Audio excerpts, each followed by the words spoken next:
Yo, what's up, guys? So, I just sent out an email. This is something I get so often. I wanted to do a live video, hoping that maybe some of the diehard jump ropers out there would get on this live and talk some smack because I just think we need to get something right. I mean, no matter how often we talk about the topic of jump roping, never fails. Somebody's like my Uncle Donnie, he jump roped. Fact is, every athlete has jump rope.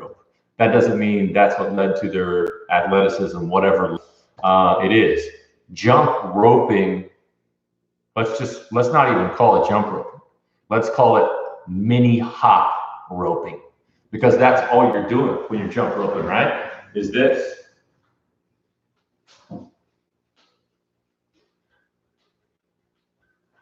For a really long time. You see what's happening. What's happening in your body when you're doing jump roping? Central nervous system response is like this. What happens when you explosively jump? Your central nervous system is spiking because you're sending a massive neural response through your muscles and you're exploding. So going like this on a jump rope is not going to give you at least time. If you already are an elite level athlete and you focus on jump roping, it could even lower your vertical leap because it becomes an endurance activity. Jump roping is an endurance activity. Jump roping is an endurance activity. Walking, jogging never made you sprint faster. And jump roping will never make you an elite level athlete. No matter what Sally says, Uncle Herbert says, your next door neighbor says, the trolls on the internet say, jump roping can be a great warm up. If you're young or a brand new athlete, perhaps some of the impact and training can help strengthen your but to say that makes it a vertical jump exercise is completely off. It's not. If you look at the messages on this, what about those shoes? Just got a response. I'll answer that in a second, bro. What I have done for you is there's a blog post below. It's just a link to a blog post. I'm going to go over the details of what you can do. If you insist on jump roping as part of your vertical jump training regime, if you insist on it, you must do the things that I mentioned in that blog post, AKA increase the tension on the muscle each jump, increase the intensity, increase the central nervous system drive. You can do that by using one leg only and using double unders. There's other things you can do, but still, that is a vast improvement, but still, it's still jump roping. It can help you with some of your ground contact time. There's a right way to do it. Let's call that power roping. What I described in that blog post, let's call that power roping. And let's call jump roping, let's call it mini hop roping. If you've been training and you're associating some jump roping you've done with your increases in athleticism, it's a false association. That's correlation, not causation. So I was hoping I would get some people who might reply to this, and a lot of them are going to be, Uncle Herbie told me, jump roping, he did it in high school and he could jump out of the gym, things like that. Guys, that type of hearsay is not science. It's not something you should base your precious time on. You only have so much time that you can devote to training. And if you're devoting it to something that is so suboptimal for getting results, it's a mistake. So here and now, write that out of your training regime. If you think that's for you, for your son, or whoever it is, your daughter, whatever, you can add it, but don't expect it to be one of the main exercises. There's a handful of exercises that if you did them alone, you could get good results off them, and not just over time. I mean, you could continue to get results on them for years. Jump roping is not one of them. It's not one of them. So that's what this is about. Check out the blog post below. If you guys have questions, I notice Drive Risk Man. What about shoes that help your vertical leap? You could be more, for the question, you could be more specific. Are you talking about the platform shoes that raise your foot off the ground, or are you talking about like insoles or such as that? Let me know, and I'll try and get an answer to your question. So, anyways, guys, I just wanted to jump on and do a little shout down, a little bash, a little rant on jump roping. If you're going to do it the way I described in that blog post. And for any and all of you to know, jump roping is typically an endurance activity. Can potentially get you some activation in your tendons and just some practice at impact. But I mean, that doesn't make it a vertical jump training exercise. You know, anything you can do for, if you have very low fitness levels, anything you do for your general fitness could potentially have some help initially. Doesn't make it a vertical jump training exercise. But there are ways you can. You can do power roping, which is what I described in the blog post. I don't call it power roping in the blog post, but you can check it out. If you have questions, post them on this. I wanted to do a live video because I thought it might be more fun. The platform shoes only. Yeah. Okay, well, I'm just going to go into a few more questions since I've got somebody here live. The platform shoe, the strength shoes, I think there's also a type of insole you can put your foot in. I did those when I was a kid. We all did those. I mean, what it's going to do is it's going to put more tension on your calf. Is it going to increase your vertical leap? Well, I mean, if you do vertical jump training, the proper exercises at the proper intensity, and again, those are two different things. You can do the proper exercises, but if you don't couple it with the proper intensity levels, it doesn't even matter. And you can wear ballerina shoes while you're doing it. It's still going to work. You can wear any type of shoes. Are the insoles, the platform shoes, going to give you a significant improvement doing those exercises? No, they're not, because there's plenty of ways to target your calves without using the shoes. You know, you should definitely be learning how to use your calf and your Achilles tendon without the shoes. And the shoes aren't required for training your calves and your Achilles tendon. And that's the only thing they're doing. Think about it. It's raising, you know, it's raising your foot off the ground, you know, so that your calves and your Achilles tendon are getting the stress. But that's not the ideal way to do it. So short answer, no. Long answer, if you do the right exercises, it doesn't matter what shoes you wear, it's going to work. If you do the wrong exercises, it doesn't really matter what shoes it's going to wear. You're wearing, it's not going to work. Furthermore, I mean, you can get some bounce out of your calves and your Achilles tendon. Some people try to say, you know, calf raises, things like that don't work. I disagree. They do work. Your Achilles tendon is the longest tendon in your body. Tendons are faster than muscles. You learn how to use it right, you are going to get bounce out of it. However, you're going to get a hell of a lot of bounce from your knee extension and your hip extension and from your full body coordination. You can generate a lot of power through your hamstrings and glutes, through your quads, through your core, through your shoulders. So yeah, and those shoes are just trying to target your calves and tendons. Anyways, I hope that answers your question.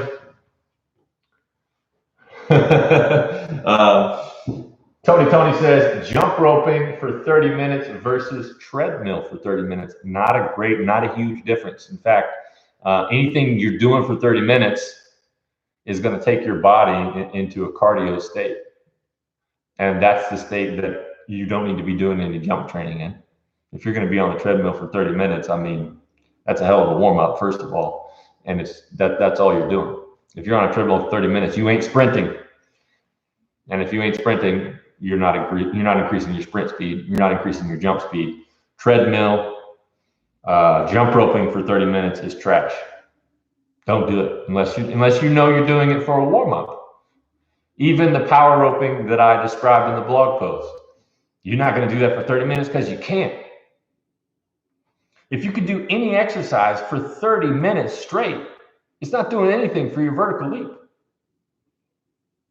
Because the vertical leap is an explosive activity meant to be done explosively. So if you're doing it for 30 minutes, you're doing it in a fatigue state, and you're teaching your body to perform it in a fatigue state, period. So, yeah. Hope that answers your question.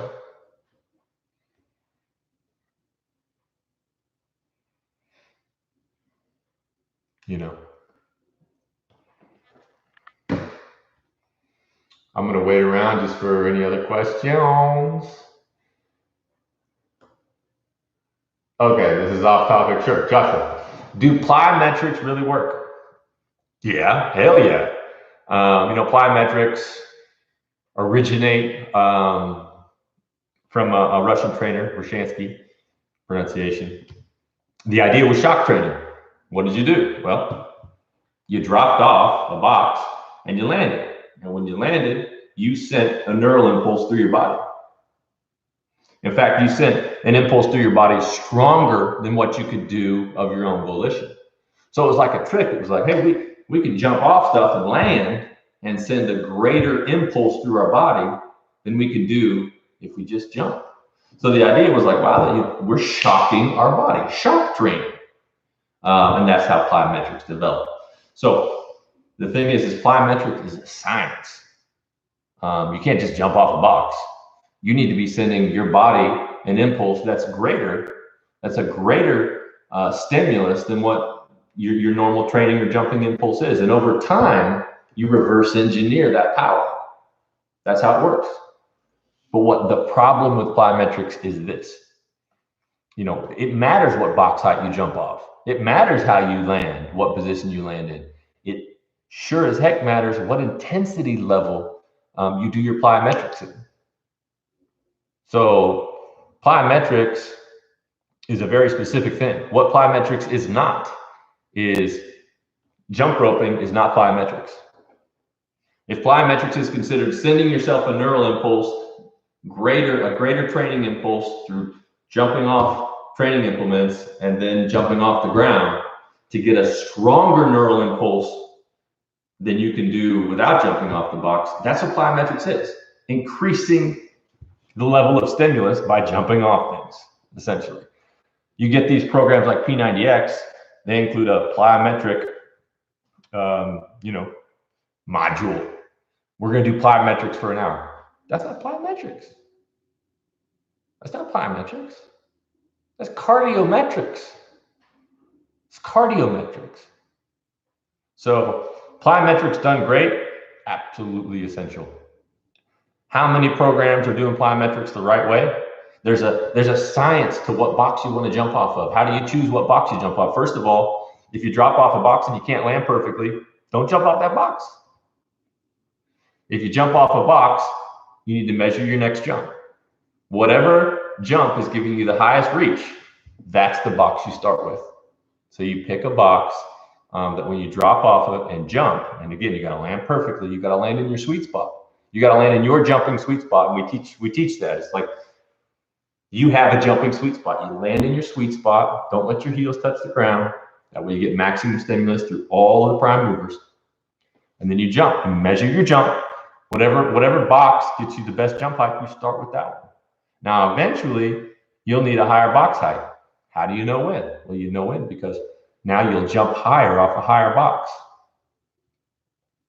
So there's a science to this process. So I hope that answers your question. Let's see. How much arm swing is important to jump? Well, you want to know exactly how much arm swing is important to jumping? Measure your vertical with your arms behind your back, and then measure it with your arm swing. Well, now you know how much your arm swing is helping you.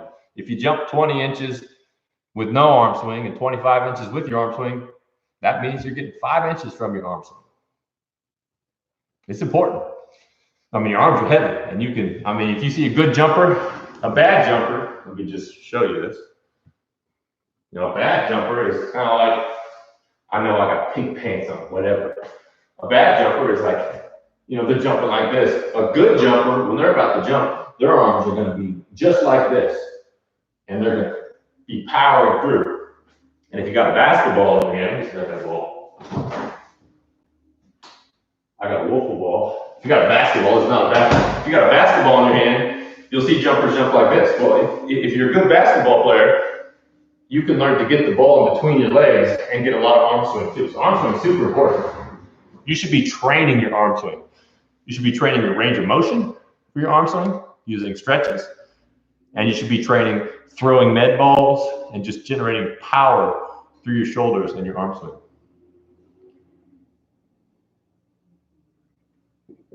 Okay. Tony, how much arm swing? Okay, let me know if that answers your question about the arm swing. It should. And yeah. One of my favorite things to do is approaches with the med ball. So you get a med ball, 8, 10 pounds, and approach like you're going to dunk with the med ball. It'll teach you to generate more power and strength with the med ball. It'll teach you how to jump with a ball in their hand. Some people get a ball in their hand, can't jump anymore. So yeah, let's see. Tony says, I'm doing for flat stomach. Well, a flat stomach helps you jump. Certainly doesn't help to have dead weight hanging off your stomach. The best thing you probably do is we teach lean power protocol. It's a diet protocol where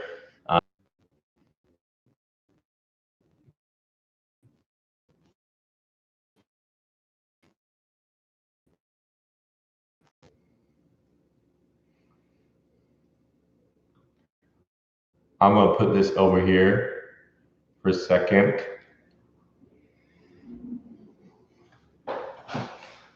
And continue to answer your questions. Pardon me, I've got to just handle a couple things at the same time.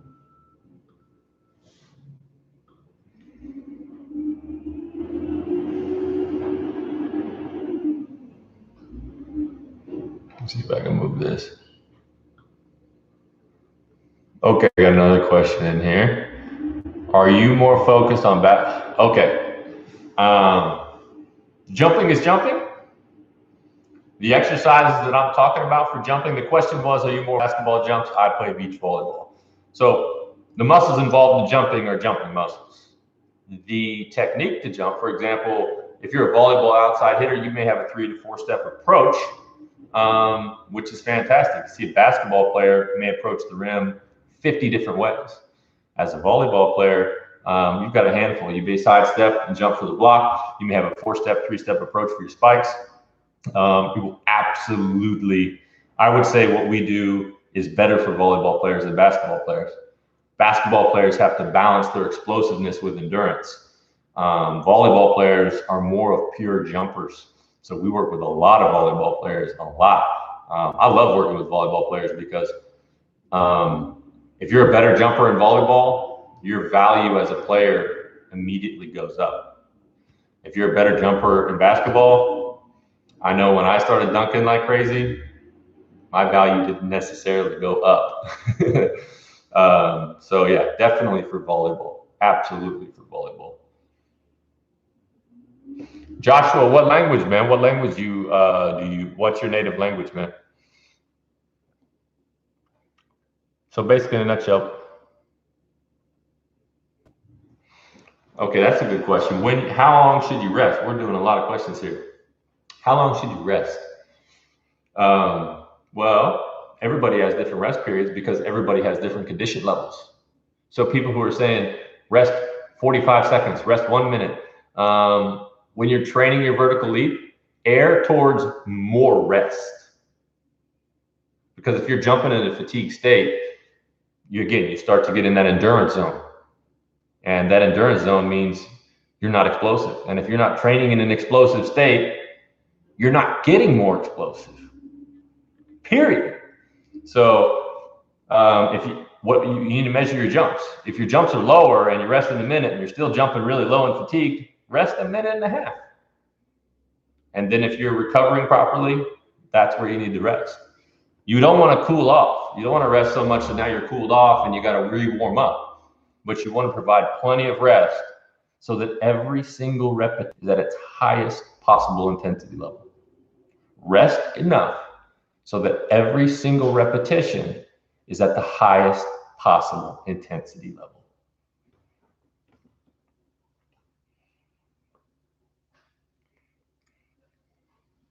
When I jump for some time, my lower back starts to hurt. Should I train those muscles? Yeah, you absolutely should train those muscles.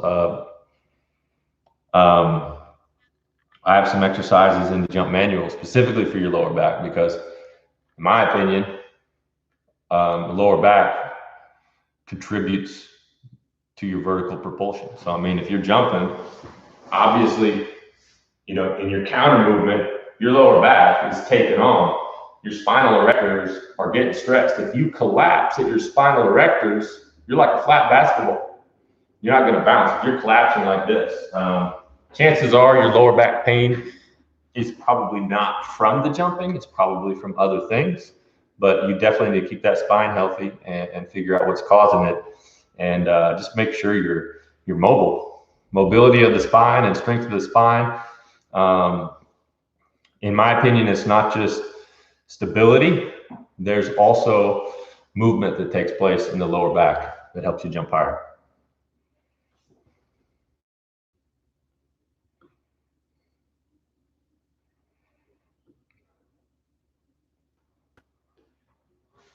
So just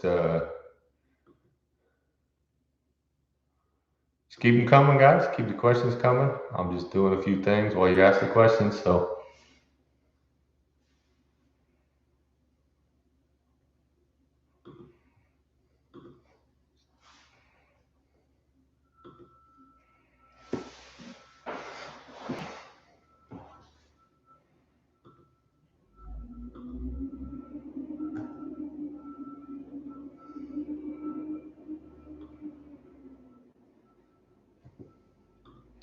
and it's going to be it. That's all the questions for today. Don't worry. I'll try and start doing this more. It's pretty fun. I'm enjoying it. So,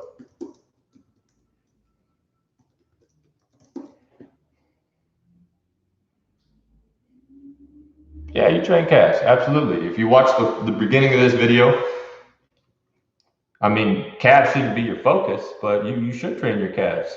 And more overlooked is you should train your Achilles tendon. And this happens by lowering your ground contact time. You start to get more tension into the tendon. And tendons are faster than muscles. You don't use a lot of tendons. I mean, look at this. Look at this. I've showed this before. This is a muscle, right? That's a muscle. This is a tendon.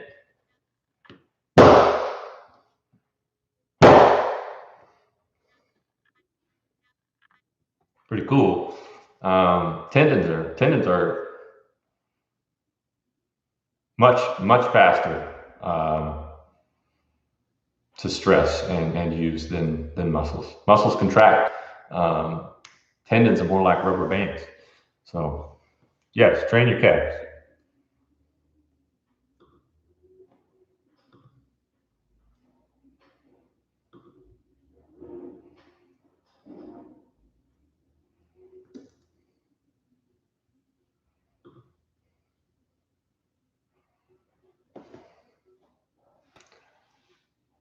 Thanks for your questions, guys. If you like the video, please, nobody's liked my video yet. So every movement should be explosive. Absolutely, man. You're training to be explosive. So training slow will make you perform slow.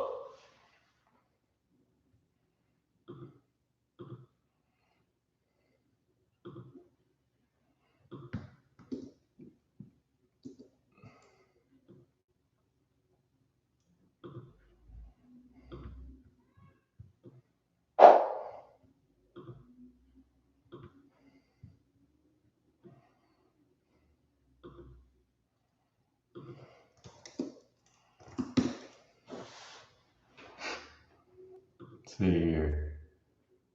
Okay, guys. Well, today we had questions from a lot of you guys, so just want to say thanks.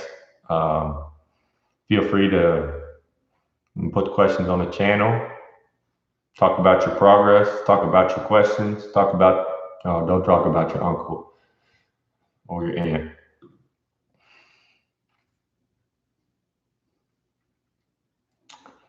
The reason I do these videos is because I know what it's like to be in your position, and so much information, so much being said at the gym, on Facebook, by your daddy, by your math teacher, by your coach, and you need to invest your time and your energy in what's going to get you results, or you're going to give up.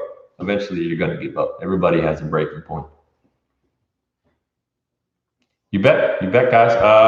I placed a blog post down below. The blog post just talks about jump roping and power roping, which is a better way to jump rope, which is a way to jump rope and target your vertical leap. If you want my full program or you want my help individually, you can go to www.jumpmanual.com and you can get my full program there. We go over all this stuff and more, and you basically get full access to me. So cool. How much stretching affect your vertical leap? Well, stretching is all about mobility. If you're not mobile, for example, if I'm jumping, if I'm punching, right, and I can only draw my arm back this far to punch, I can't hit very hard, can I? But if I increase my mobility and I can draw back to here, well, now I can get maximum power. So flexibility, mobility improves your muscle condition, and it improves your ability to just generate power through your body. Structurally, it does. So it's definitely important. Some people are stiffer than others. You should definitely be stretching. You should be doing static stretches and dynamic stretches. So you should kind of always be stretching. Your body, if you're not going through a specific range of motion, your body says we don't need to be able to do that, so it slowly adapts. That's just how your body works. If you don't use a muscle, it slowly adapts and gets rid of that muscle. If you don't use a range of motion, then you become stiff because your body adapts.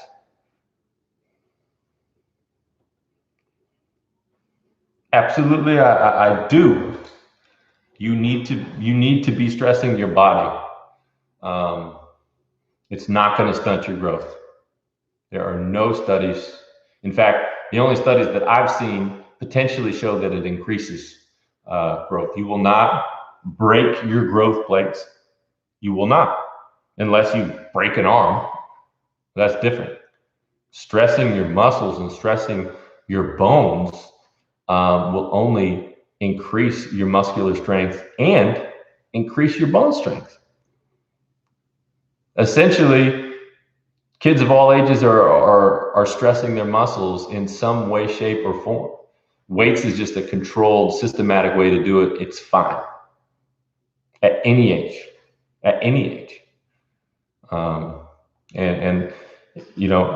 Weights aren't magical. Weights just overload your body, and people overload their bodies at all ages. That's how you get stronger. You can use a belt for heavy squats, but don't think that belt is going to save you from improper form. If you have improper form, I don't care what you got wrapped around you, you're going to hurt yourself.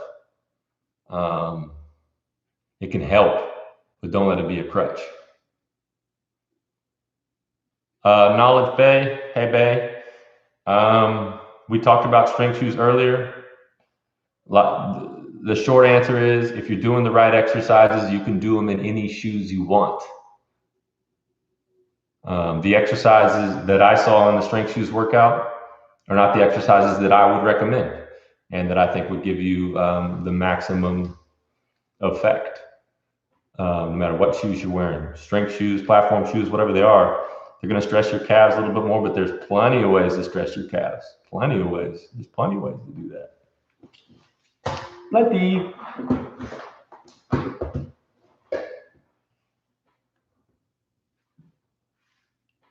Don't rely on strength shoes. People who his comment was, I need to dunk. Do you think strength shoes work? They won't work for you. The right exercises will, done at the right intensity level. Yeah, they will. And you can do them barefoot. You can do it in ballerina shoes. You could do it in clogs, right? Strength shoes are not sure there's people who wear the strength shoes and do good exercises. They're going to get results, but it's not the strength shoes that are doing it.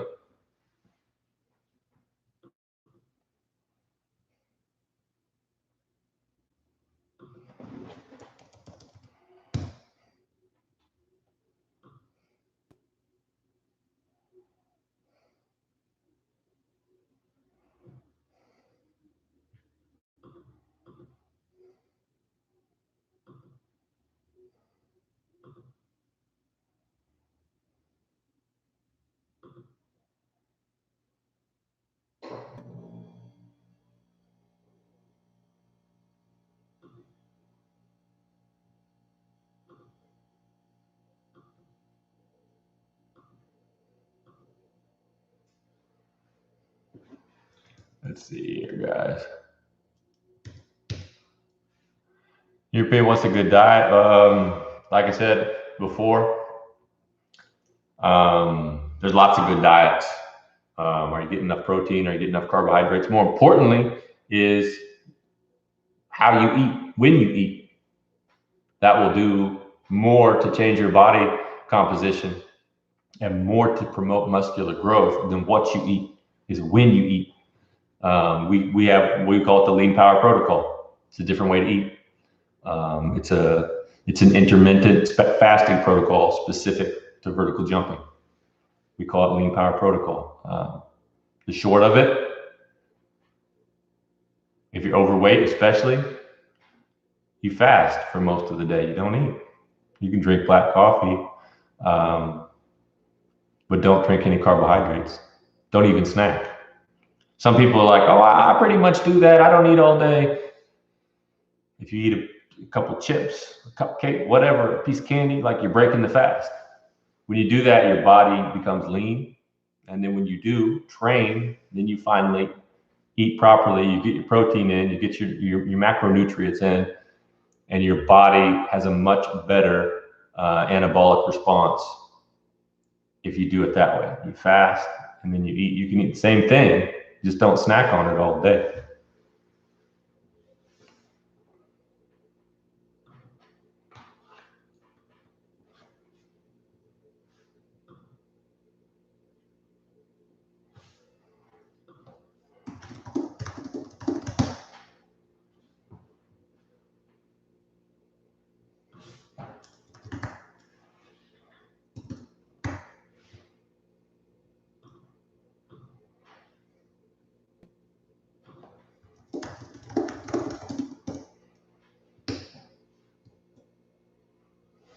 Cool. Well, guys, if there's no more questions, please give the video a like or a share. I appreciate it. And, let me see what these buttons are. What's this button?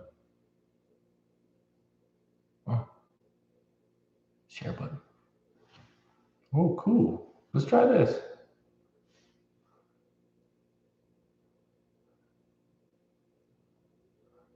Post to Facebook. Huh.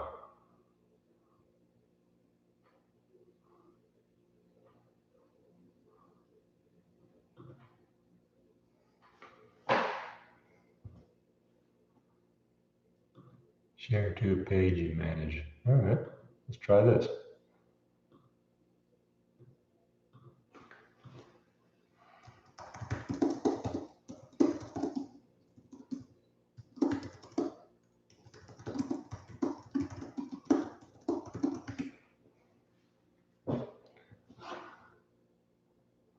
Let's see, post to Facebook. See you guys still on there. Where'd you guys go? Oh, there you are. Wait. Okay, man. Andy, what's your question, man? I'll wait a little longer. Embed. I could embed this. That's cool. This is fun. So neat. Which is better, squat or deadlift? Woo! Good question. What kind of squat?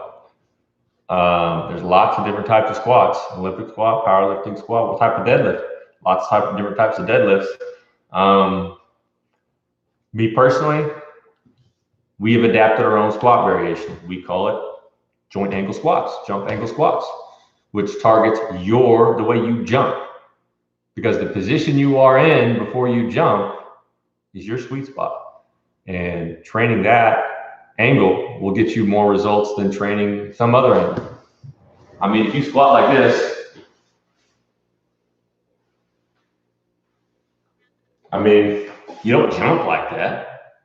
You don't jump like this, How do you jump? Probably like this. Look at this angle. That is the angle you should be squatting at.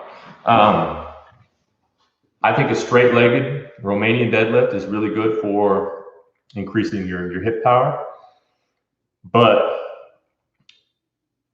there's nothing better than training your specific jump angle, your sweet spot, as I call it. And that's what we teach you to do. That's what I teach athletes to do when we're training specifically to jump higher. So.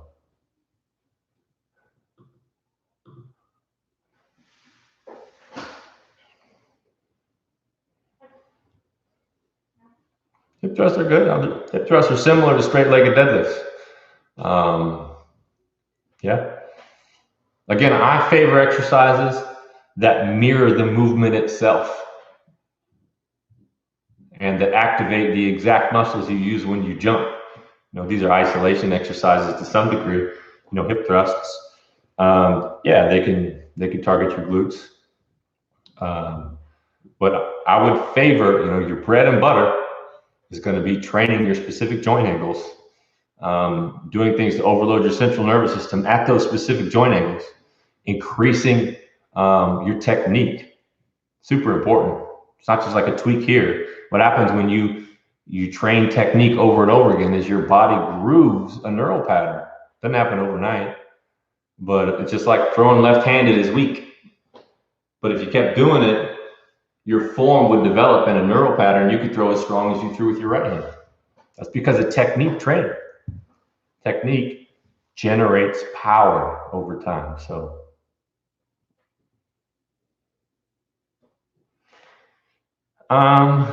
this is a big question. How to go from quad dominance to glute dominance. I have a lot to say about that because in my opinion, you get a lot of power through your quads, and there's nothing wrong with using your quads. You need to work on snapping your hips, your hip thrust. I mean, if you're jumping and you're just using your leg extension, you don't want to do that.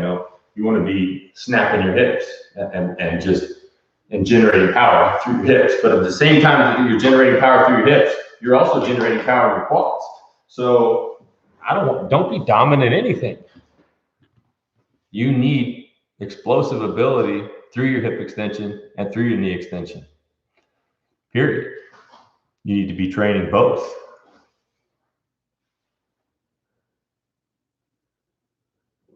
What you should do with your ankle weights is use them as a paperweight. Ankle weights have no business. They're what, 5 pounds? What are you going to overload with 5 pounds on your ankles? Absolute waste of time. Period. I don't care whether it was in a movie. Jane Fonda wears them. It's aerobics. It's not a training implement for explosive athleticism. Period.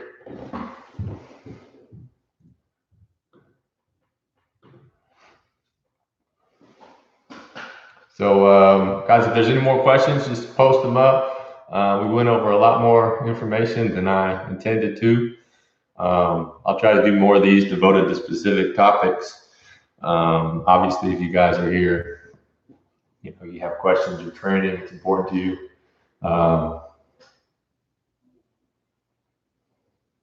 Chris, man, that's what the whole video was about, man. You watch the whole video, rewind it. Jump roping is an endurance activity. It's mini hop jumping.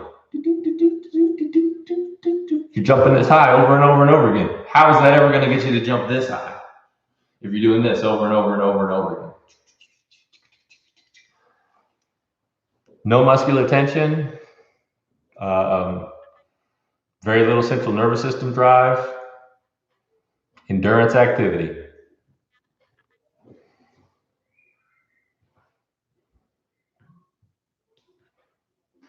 Don't jump rope unless it's to warm up.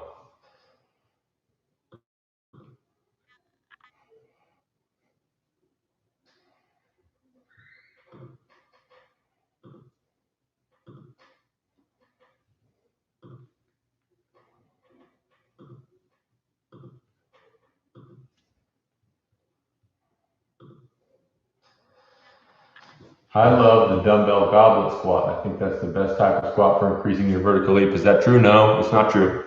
If you're holding a dumbbell, you could probably put a lot more tension on your muscles because you can only squat as much as you can hold in your hand. I think it's good for some core stability, which is fine, but it's not the best exercise you can do. It is not. The goblet squat is not the best exercise you can do for your vertical leap. It's an okay exercise though.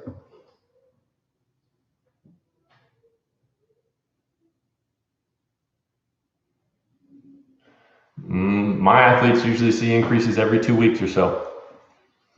And if you're training your vertical, it will go down sometimes because you're stressing the muscles that jump. So when they're stressed, your vertical goes down as they recover. It's normal, it's natural. If your vertical never goes down, for a moment, you're probably not training the right muscles, but you should be noticing gains every 2 weeks. A lot of you guys can do whatever you want and see gains in the first month or so, and then it'll just taper off. But that should continue. And if it's not, then you're either not doing the right exercises or you're not doing them at the right intensity level. If you're not getting gains, you're either not doing the right exercises or you're not doing them at the right intensity level. If you're not getting gains, you're either not doing the right exercises or you're not doing them at the right intensity level, period.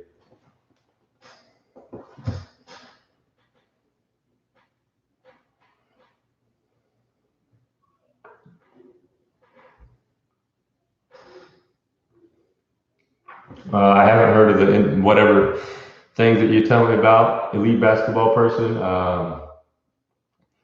There's really no issue with heel striking. You can heel strike. You kind of rock into it. In my opinion, bro, you're focusing on the minutiae. You're focusing on small things. What you should be focusing on is drilling your natural form at the highest possible intensity. What do? Find where you can't touch. And 15 times a day at least, your highest intensity level after warming up, try and touch it. And when you touch it, and you will, raise it up a little bit. Over time, that's going to drill better and better form. Yeah, there's things you can do to improve your form, but I mean, if you're focused on your big toe or this or that, you should be focusing on the main vertical jump exercises. You can screw up a lot of stuff. You can have hammer toes and you can have problems. But if you're focusing on these three main things, your strength, specifically in your jumping muscles and jumping movements, your explosive quickness, so your ability to use those muscles fast, aka plyometrics, jump squats, things like that. And last, your technique. You're focusing on those three properly, then you can start talking about, tips and tricks and big toes and whatever, dorsiflexion, whatever, all these things. But until you're doing those big three things, stop it. You need to perfect those things. And those things aren't easy to perfect. They'll take time and dedication and gumption. Yeah, I train, occasionally, but I usually won't train with isokinetics.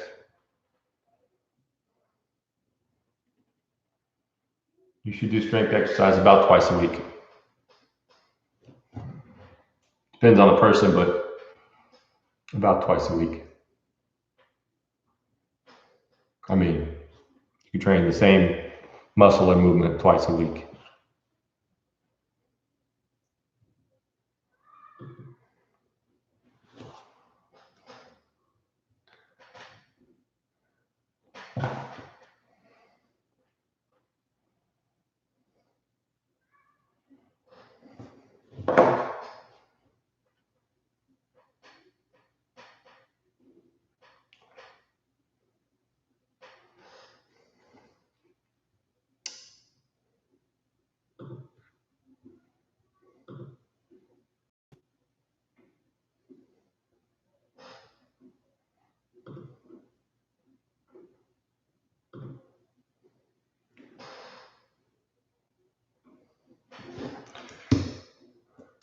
Let's see. So, yeah, maybe that does it, guys. I noticed there's more people. What about Supercat? Supercat's okay. I don't like that the Supercat keeps your hips closed at the extension of the movement, but it's not bad. It's certainly not necessary. You can do a lot of this stuff with barbells and single legs. There's a lot you can do with single legs that are fantastic. But yeah, I mean, Supercat's not bad.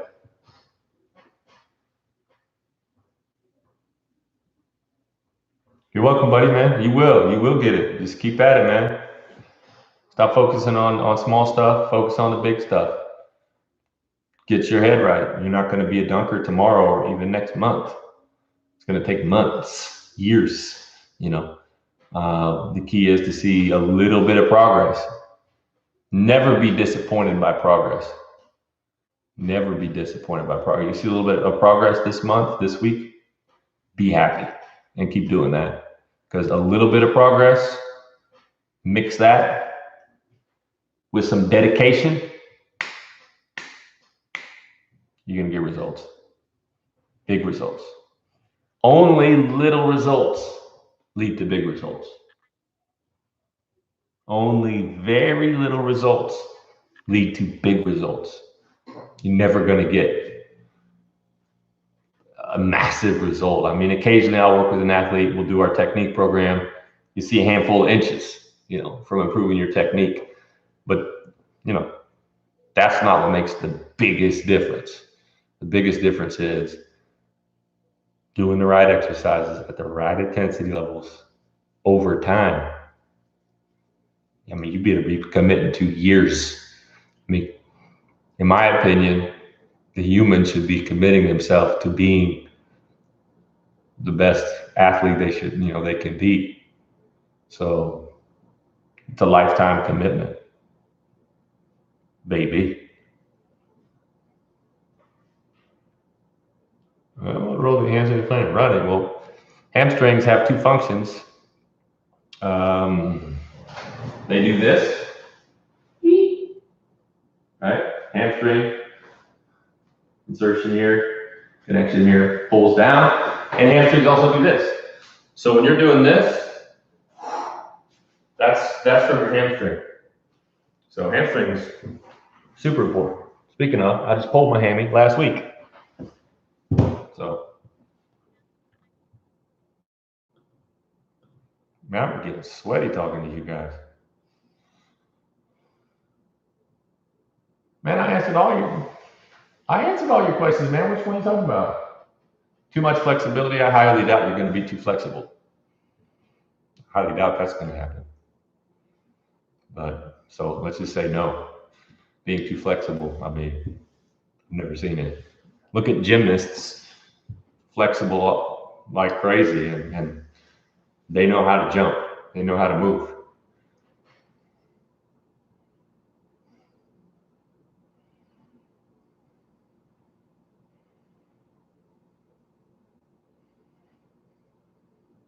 It's okay, man. I'm just saying I am answering your questions.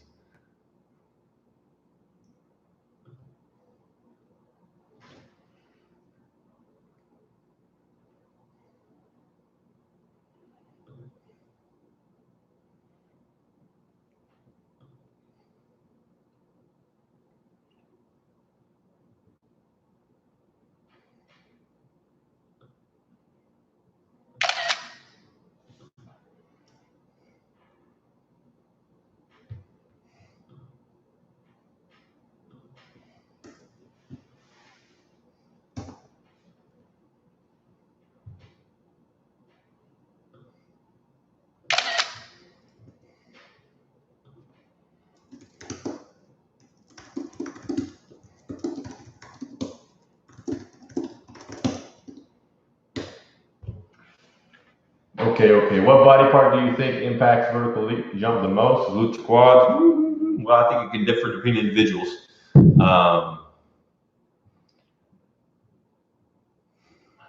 Between glutes, this question is a funny question. I see a lot of increase from proper training of the quads. I think people break down the quads. But some jumpers, there's different types of jump and form. And when I train an athlete, I just train all of their prime movers. So we're training the calves, the Achilles tendon, the glutes, the hamstrings, all four, quads, core, and shoulders. Which one contributes more? Well, for some people, they may be contributing more in the glutes. Others may be contributing more in the quads. Train them all. And don't isolate. Train them in the movement. Train them inside of the movement. So yeah, that's my answer. You know, at one point in time, I strapped up athletes with electrodes. You know, we put them on the glutes, put them on the quads, and quads are extremely activated when you're jumping. It's different for different athletes, but quads are super important. You know, it's like the quads ain't, no matter which one you're dominant at, you're gonna increase your vertical leap by focusing on both. So even though I appreciate the questions, they don't lead to a different training strategy. Whether or not the glutes are more involved in the quads shouldn't change how you train. And Chris, you get it by training the right movements at the right intensity levels and persisting over time. That's how you get it, man. That is how you get it. The rest of this video, we've gone over a lot of stuff.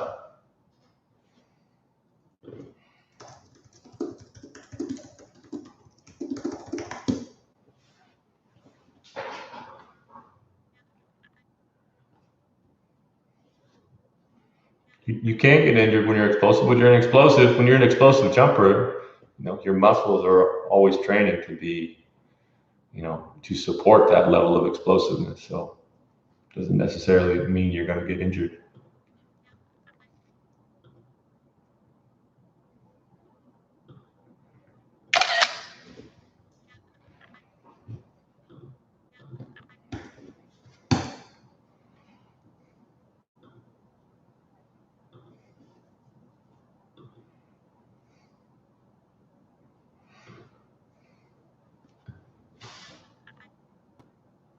Yeah, height, weight affect, definitely weight. Body composition.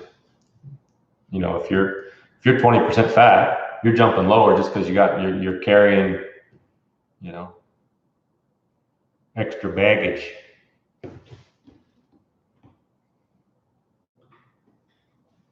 So yeah, it definitely matters. Your height too. I mean, it matters, but I mean, again, these are questions. Your weight, if you're fat, overweight, whatever. I'm not trying to body shame anybody. Being lean, you'll jump higher. Some people I'm saying, well, look at such and such athlete. You know, they were a little chubby, they jumped higher. Well, they would have jumped even higher if they were lean. And whether or not you're taller, yeah, it can matter. You know, different lever lengths for taller athletes, for shorter athletes, but it won't change how you train. So.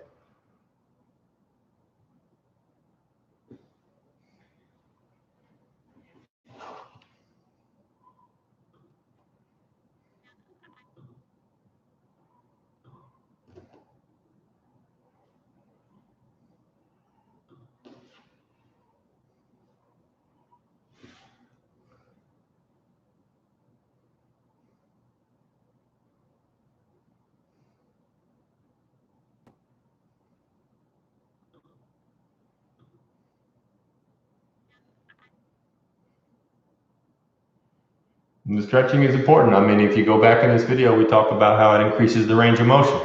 If you're not using that range of motion, your body shuts it down. You become stiff. You don't need it. You're not using it. Why would you be able to do the splits if your body doesn't need to? Your body says that's, you know, unnecessary. If I'm not using a muscle, it gets smaller. The body thinks we don't need that. We don't need to be super strong or whatever. So you need that range of motion.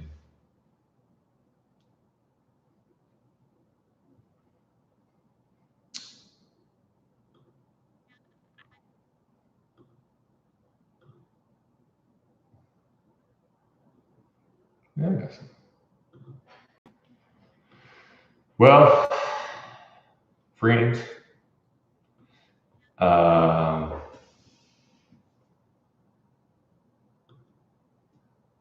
don't really use Instagram too much. My Instagram is hillbilly_vagabond. I have other ones. I got so many channels and pages. I don't know which ones to use sometimes. So, you know. Um, I'm not a real believer in overspeed training because I don't think overspeed training actually activates your central nervous system. I think it just moves you faster externally, but I don't think it teaches you to move yourself faster. It doesn't. It doesn't activate your central nervous system to move you faster. It just moves you faster. Um,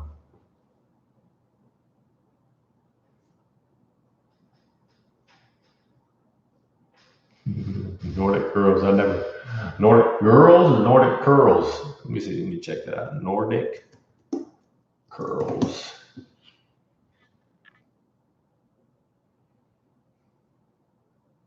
Oh, that what you call them? I just always called those blue ham rays. Yeah, that's great. It's a it's an accessory exercise, but it's a fine exercise to increase. Your hamstrings do two different things. This is stressing. Um, where your hams are most powerful is for hip extension, not knee flexion. So this is increasing. This is stressing your hams where they flex at the knee. It's fine. It's good, but it's not. It shouldn't be your core focus, or you shouldn't expect to gain serious inches from it.